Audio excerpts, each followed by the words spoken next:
So today we're going to be talking about how medical personnel will oftentimes use big words that we don't understand because we don't use them in the day-to-day.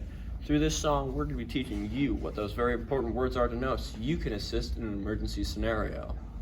So, starting with positions, we go Fowlers. This is the recovery position. You're not going to see it a lot in a disaster because you know it's the one set out and plastered because you back 45 degrees legs straight. You're in recovery position so you can stay straight. Next up, we got lateral recumbent, left and right. Now this one ain't right because you're on your side. This is a no-go because all the stuff, the blood, it goes flow.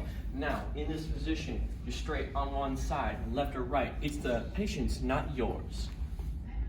And next up, we got prone and supine. Some say prone get you home. Yeah, maybe sure, in an ambulance or a coffin. To be real with you, I'm not sure. Shocker, really.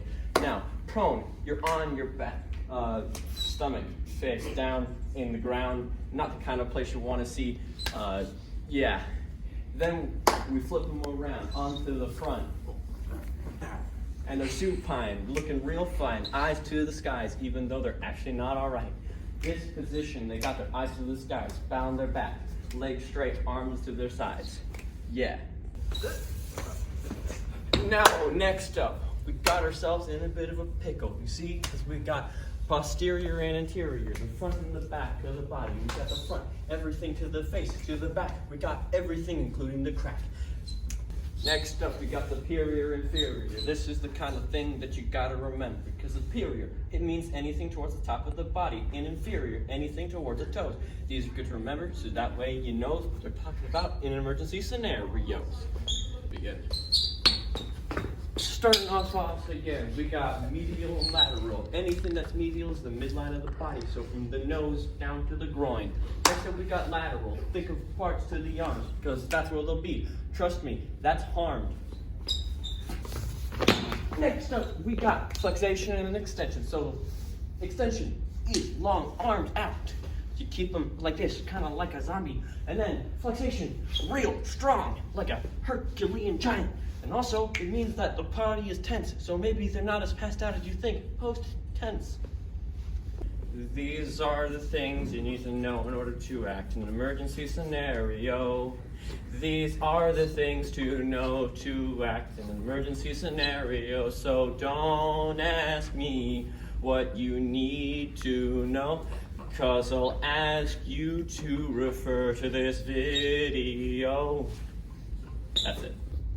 Next up, we got 6 kinds of shock. Now, first starting off, we got psychogenic shock. It's the kind you get from being pretty afraid, or the kind you get from news making you go, what? Anywho, it is a cause of passing out and low blood body temperature. It's not good, and it's cured with a blanket and warm stuff. You should call 911 if you see somebody pass out from shock.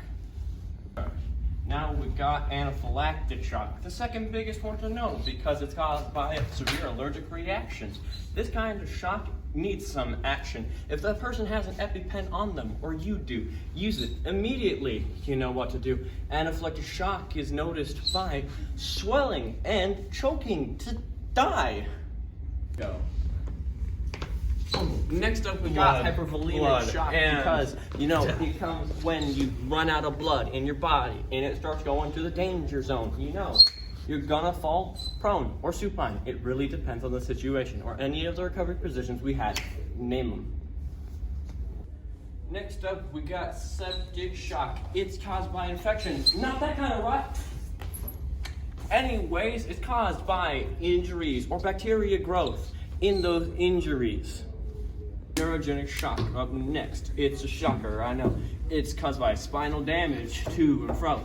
This one's important to know because of inability to move stuff below the waist. Oh, cut the camera. Cut. Next up, we've got cardiogenic shock. Shocker, I know. This one means to go with the flow. This one is the beat of the heart not beating properly, causing that which needs CPR immediately. These are the things you need to know in order to act in an emergency scenario. These are the things to know to act in an emergency scenario. So don't ask me what you need to know, cause I'll ask you to refer to this video. Next up, for another thing, we're gonna start with injury vocabulary. This now right here is something you gotta know to understand all the stuff that we're gonna go over later. So we got wounds, any damage to the soft tissue of the body or the skin, more popularly known as. Remember that one, it's important for the rest of the vocab. Now we got closed wounds, another subcategory. This one's pretty small and simple, so we're starting with it. We got bruises and stuff with closed wounds because it's when it doesn't puncture the surface but only causes damage underneath. It's where you gotta say eek, eek, but also don't worry about it that much because you can't get infected, and that's a good thing. And also less blood loss, but still it's damage. So you should make sure that it's not life-altering or bad. One. After closed wounds, we got open wounds. It's where the skin, it breaks open, and usually you see blood because that's all under your body, making it go vroom vroom. Okay, now we got abrasions, a funny word for a simple thing. You ever get rug burn as a kid or road burn as a kid? Well, it's where your skin partially gets scraped off. These categorizations are mostly about the way it happens, and not so much about the wound inflicted. Next up, we got lacerations, usually caused by a knife. They're cuts along the skin, usually pretty simple and straight. But if you want to differentiate, you call a laceration something with a cut that's jagged and weird looking. And you'd call incision something that's nice and straight, almost surgically done. These are differentiated so you know which one you're working on.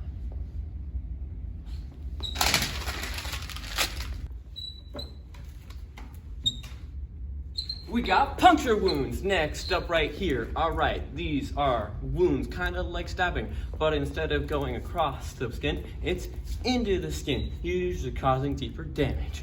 Usually caused by a knife, nails, and bullets. Yes, those two. Very important to know. Now we got avulsions, usually characterized by a flap of skin coming off, sometimes all the way, sometimes not. Only a piece of it remains. They're important to keep because they can put back on and fix stuff. A more advanced version of this is amputations. Something to know is an entire limb falls off, like a finger or an arm. Not good at all. Something you gotta keep a check on or they'll be harmed. You see all that? It's pretty easy to know. So now you can use it when you gotta go. Help with emergency scenario. All right, you recording? Everything done? Yeah. Let me check, make sure. All right. Proper settings, good. All right. Now, watch. This is a left lateral incision.